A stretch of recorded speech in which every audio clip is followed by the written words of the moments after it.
Hello friend, क्या हाल चाल। आप सभी का real concept by Rajeev sir channel में आप लोगों का स्वागत है। आप लोग पिछले दो वीडियो के माध्यम से प्रकाश तथा प्रकाश के गुण के बारे में समझ पा रहे होंगे।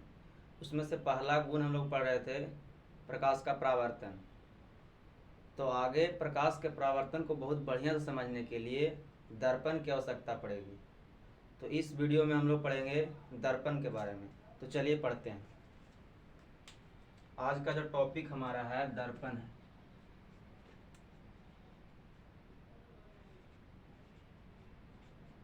दर्पण को अंग्रेजी में मिरर कहा जाता है। मिरर।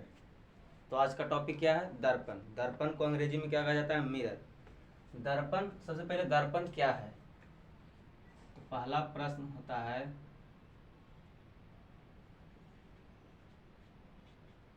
कि दर्पण क्या है? What is mirror? What is mirror? वह है जो प्रकाश को ज़्यादा से ज़्यादा रिफ्लेक्ट कर सके। तो किताबी भाषा में कह सकते हैं कि दर्पण वह चिकना या पॉलिशदार सतह है जिससे प्रकाश का अधिकांश भाग परावर्तित हो जाए। जैसा कि यहाँ आपका जो यहाँ व्हाइट बोर्ड है, ये भी दर्पण का काम कर सकता है, क्योंकि ये भी चिकना है और पॉलिशदार सतह है। इससे भी अगर हम लाइट मारेंगे तो अधिकांश भाग इसका रिफ्लेक्ट हो जाएगा प्रकाश का। तो दर्पण कुछ नहीं है। दर्पण क्या है? दर्पण वह चिकना या पॉलिशदार सतह है जिससे प्रकाश का अधिकांश भाग रिफ्लेक्ट हो जाए, यानी परावर्तित हो जाए, उसी को हम लोग दर्पण कहते हैं। तो आप लोग दर्पण समझ गए होंगे। उसको परिभाषा लिख सकते हैं कि दर्पण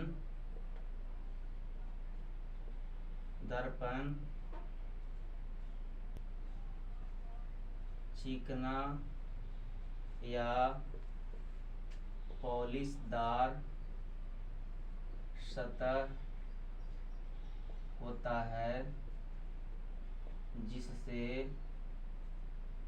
प्रकाश का अधिकांश भाग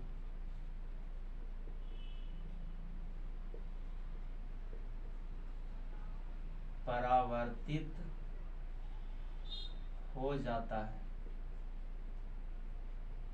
दर्पण क्या है? दर्पण चिकना या पॉलिशदार सतह है जिससे प्रकाश का अधिकांश भाग परावर्तित हो जाए, उसी को हम लोग दर्पण कहते हैं।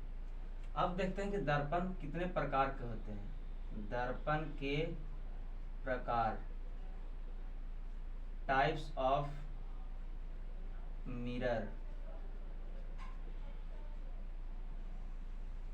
तो देखिए, मुख्य रूप से दर्पण दो प्रकार के होते हैं। एक होते हैं प्लेन मिरर और दूसरा होता है स्फेरिकल मिरर, को अंग्रेजी में कहते हैं प्लेन मिरर। दूसरा होता है गोलीय दर्पण। गोलीय दर्पण अंग्रेजी में कहते हैं स्फेरिकल मिरर। तो हम लोग दर्पण समझे कि दर्पण क्या है। तो दर्पण वह चिकना या पॉलिशदार सतह है जिससे प्रकाश का अधिकांश भाग परावर्तित हो जाए, उसको हम लोग दर्पण कहें। दर्पण मुख्य रूप से दो प्रकार के होता है, समतल दर्पण और गोलीय दर्पण। दर्पण मुख्यतः कितने प्रकार के होते हैं? दो प्रकार के, समतल दर्पण और गोलीय दर्पण। अब समझते हैं कि समतल दर्पण क्या होता है। तो समतल दर्पण, जैसा कि नाम से क्लियर हो रहा है कि समतल, वैसा दर्पण जिसका परावर्तक सतह समतल होता है उसे हम समतल दर्पण कहते हैं। अब परावर्तक सतह का मतलब क्या हुआ? यहाँ समतल दर्पण इधर समझ ले रहे हैं, इधर हम समझ रहे हैं गोलीय दर्पण। तो समतल दर्पण किसको कहते हैं? Plane mirror. तो वैसा दर्पण जिसका परावर्तक सतह समतल हो उसे हम समतल दर्पण कहते हैं। परावर्तक सतह का मतलब जहाँ प्रकाश पड़ रहा है वो जो तल है वो कैसा है। अगर समतल होगा ऐसे ही व्हाइट बोर्ड की तरह तो समतल दर्पण हो जाएगा, और ऐसे गोलीय होगा तो हो जाएगा गोलीय दर्पण। तो समतल दर्पण का परिभाषा क्या हुआ कि वैसा दर्पण जिसका परावर्तक सतह समतल हो उसको हम लोग को समतल दर्पण कहते हैं। जैसे देखिए, मान चलिए कोई मिरर है समतल, इसका जो परावर्तक सतह है वो समतल है ना। इससे आप इसमें आपको कोई पूछे कि इसका फोकस दूरी क्या होगा, तो आप बताइए फोकस दूरी कितना होगा। तो इसका फोकस दूरी जो होता है अनंत तक होता है। क्यों फोकस दूरी अनंत होता है? क्योंकि जो फोकस दूरी होता है वक्रता त्रिज्या का आधा होता है। इसमें वक्रता त्रिज्या कैसे बनेगा? त्रिज्या किसका होता है? वृत्ताकार भाग का। वृत्ताकार भाग नहीं है, ये सरल रेखा टाइप का है, तो इसका कोई भी वक्रता त्रिज्या नहीं होगा, इसीलिए इसका फोकस भी नहीं होगा। अतः इसका फोकस क्या होगा? अनंत। समतल दर्पण का जो फोकस होता है अनंत होता है। आगे देख लेते हैं गोलीय दर्पण। तो जो गोलीय दर्पण होता है इसका जो परावर्तक सतह होता है गोलीय होता है। गोलीय कहने का मतलब है ये कुछ गोला का भाग होता है, जैसे वृत्त है, इसी का कोई भाग अगर हम ऐसे काट लिए, ऐसे काट लिए, ठीक है, तो इसी को हम लोग गोलीय दर्पण कहते हैं। अभी दर्पण ही नहीं है, काहे कि यह पारदर्शक है। जब इसको हम बाहर से कलई कर देंगे तो यह अवतल दर्पण हो जाएगा, इसको हम अंदर से कलई कर देंगे तो यह उत्तल दर्पण हो जाएगा।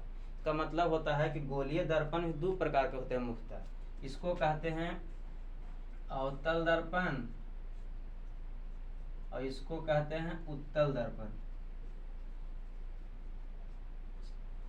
ठीक है। तो गोलीय दर्पण आप समझिए, चूड़ी आप लोग देखे चूड़ी, तो चूड़ी को बहुत भाग में तोड़ दीजिएगा तो जो पहला भाग चाहे दूसरा भाग मिलेगा आपको, वह कुछ इसी प्रकार से मिलता है, तो वह गोलीय दर्पण उसी प्रकार से रहता है गोलीय दर्पण। गोलीय दर्पण क्या है? तो गोलीय दर्पण वैसा दर्पण जिसका परावर्तक सतह गोलीय हो, उसे हम गोलीय दर्पण कहते हैं। और गोलीय दर्पण मुख्य रूप से दो प्रकार के होता है। पहला होता है अवतल दर्पण और दूसरा होता है उत्तल दर्पण। अगर कोई भी जो गोलीय दर्पण है उसको हम बाहरी रूप से कलई कर देंगे, उठा हुआ भाग को कलई कर देंगे तो अवतल दर्पण बन जाएगा। और कोई भी जो गोलीय दर्पण है उसके जो धंसा हुआ भाग को कलई कर देंगे तो वह उत्तल दर्पण बन जाएगा। तो ये तो बेसिक हुआ दर्पण का कि दर्पण क्या है। तो दर्पण वह चिकना या पॉलिशदार सतह है जिससे प्रकाश का अधिकांश भाग परावर्तित हो जाए, उसे हम दर्पण कहते हैं। दर्पण मेन जो है दो प्रकार से होता है। दर्पण कितने प्रकार के होते हैं? दो प्रकार के, समतल दर्पण और गोलीय दर्पण। समतल दर्पण किसे कहते हैं? तो वैसा दर्पण जिसका परावर्तक सतह समतल हो उसे हम समतल दर्पण कहते हैं। और गोलीय दर्पण किसे कहते हैं? वैसा दर्पण जिसका परावर्तक सतह गोलीय हो। और गोलीय दर्पण को मुख्यतः दो भागों में बांटा गया है, पहला अवतल दर्पण, दूसरा उत्तल दर्पण। अवतल दर्पण किसे कहते हैं? कि वैसा गोलीय दर्पण जिसका उठा हुआ भाग कलई किया हो तथा धंसा हुआ भाग परावर्तक सतह के रूप में हो। और उत्तल दर्पण किसे कहते हैं? कि वैसा गोलीय दर्पण जिसका धंसा हुआ भाग कलई किया हुआ हो और उठा हुआ भाग परावर्तक सतह हो, उसे हम उत्तल दर्पण कहते हैं। ये तो बेसिक हुआ दर्पण का। अब हम लोग डिटेल में पढ़ते हैं एक एक दर्पण के बारे में। समतल दर्पण को पढ़ते हैं, ठीक है। तो समतल दर्पण पढ़ने से पहले आप लोग इतना का स्क्रीनशॉट कर सकते हैं और उसके बाद या खाली टाइम में आप उसको नोट्स भी कर सकते हैं, ना तो साथ साथ में भी नोट कर सकते हैं आप लोग। तो इतना हम इरेज करते हैं। तो चलिए हम इरेज कर चुके हैं। अब हम लोग एक एक करके दर्पण पढ़ेंगे। दर्पण पढ़ने के दर्पण क्या है, दर्पण कितने प्रकार के होते हैं। तो सबसे पहले हम लोग पढ़ते हैं दर्पण का जो पहला प्रकार है उसका नाम है समतल दर्पण। समतल दर्पण को अंग्रेजी में कहते हैं प्लेन मिरर।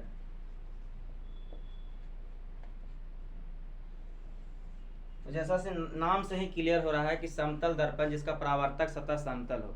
तो इसमें कुछ प्रॉपर्टी है। जैसे मान चलो कि समतल दर्पण आपके पास है, ठीक है। तो समतल दर्पण में जो प्रतिबिंब बनता है आभासी बनता है और सीधा बनता है। कैसा बनता है? सबसे पहला पॉइंट है कि समतल दर्पण में जो प्रतिबिंब बनता है आभासी बनता है और हमेशा क्या बनता है? सीधा बनता है।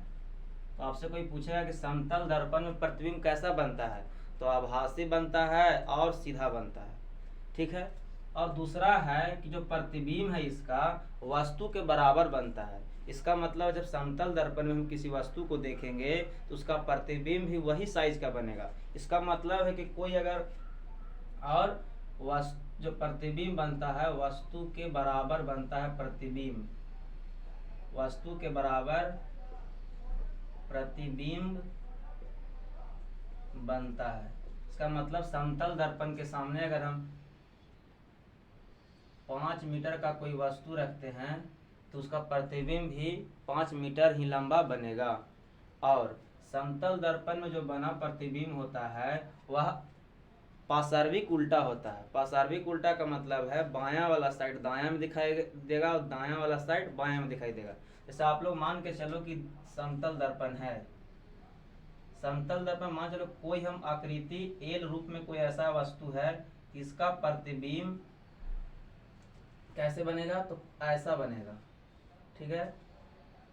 तो मतलब पार्श्व उल्टा बन रहा है, ठीक है। और सीधा तो मान लो देखिए सीधा है, उल्टा का मतलब क्या होता है, उल्टा का मतलब एकदम पूरा उलट जाए। लेकिन जो समतल दर्पण में प्रतिबिंब है सीधा बन रहा है, आभासी बन रहा है और वस्तु के बराबर बनता है प्रतिबिंब। जितना बड़ा ये है उतना ही बड़ा प्रतिबिंब यहाँ भी बना, लेकिन पार्श्विक उल्टा बन गया। इसको हम और रूप में समझ सकते हैं, जैसे आप लोग जैसे ई लिख दिए हैं, ई ऐसे लिख दिए तो इसका प्रतिबिंब कैसा बनेगा, ऐसा बनेगा, समझ रहे हैं। तो यही होता है पार्श्विक उल्टा प्रतिबिंब। लेकिन ऐसे पूछेगा तो आभासी सीधा होगा और वस्तु के बराबर प्रतिबिंब इसको बनता है, ठीक है। और जैसे मान के चलो कि कोई दर्पण है, तो दर्पण में किसी वस्तु का पूरा इमेज बनने के लिए वस्तु को कम से कम जो होता है दर्पण को वस्तु से आधा लंबा होना चाहिए। इसका मतलब है क्वेश्चन है कि 5 फीट का कोई व्यक्ति है, 5 फीट का कोई अगर व्यक्ति है तो उसका पूरा प्रतिबिंब देखने के लिए दर्पण समतल दर्पण कितना बड़ा होना चाहिए, तो कम से कम इसके आधे हाइट, आधा हाइट का मतलब है 5/2 यानी कि 2.5 फीट का अगर हम के पास आइनक है, आईना है या माने कि दर्पण है तो उसका प्रतिबिंब पूरा पूरा दिखाई देगा। और समतल दर्पण में चौथा प्रॉपर्टी है कि अगर समतल दर्पण से 10 मीटर दूर पर कोई वस्तु रखा है तो समतल दर्पण से ठीक पीछे 10 मीटर पर उसका प्रतिबिंब बनेगा। और अगला प्रॉपर्टी है कि अगर कोई वस्तु दर्पण की ओर यू वेग से आ रही है तो प्रतिबिंब उसको अपने से दुगुना चाल से आता है प्रतिबिंब, माने दुगुना चाल से आते हुए प्रतीत होगा। इसका मतलब 10 मीटर प्रति सेकेंड से ही जा रहा है ना, तो उसको प्रतिबिंब अपने अनुसार 20 मीटर प्रति सेकेंड के रफ्तार से आता हुआ प्रतीत होगा। यही समतल दर्पण है, ठीक है। तो समतल दर्पण आप लोग समझ गए होंगे कि समतल दर्पण जो है इसका जो है परावर्तक सतह समतल होता है, इसमें जो प्रतिबिंब बनता है आभासी बनता है और सीधा बनता है। दर्पण से जितना दूर रहता है प्रतिबिंब उतना ही दूर बनता है और जितना बड़ा वस्तु होता है उतना ही बड़ा प्रतिबिंब भी होता है। तो इसका उपयोग पढ़ लेते हैं थोड़ा, समतल दर्पण का उपयोग कहाँ करते हैं।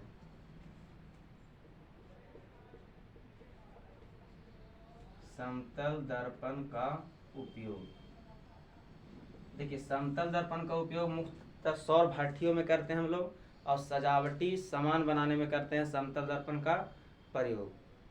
और जो घरेलू जो ऐनक रहता है उसमें भी हम लोग समतल दर्पण का प्रयोग करते हैं। तो इतना से ज़्यादा आप लोग को परीक्षा में क्वेश्चन नहीं आएगा, तो समतल दर्पण तक पढ़ लिए हैं। कल के वीडियो में हम लोग गोलीय दर्पण पूरा पढ़ लेंगे।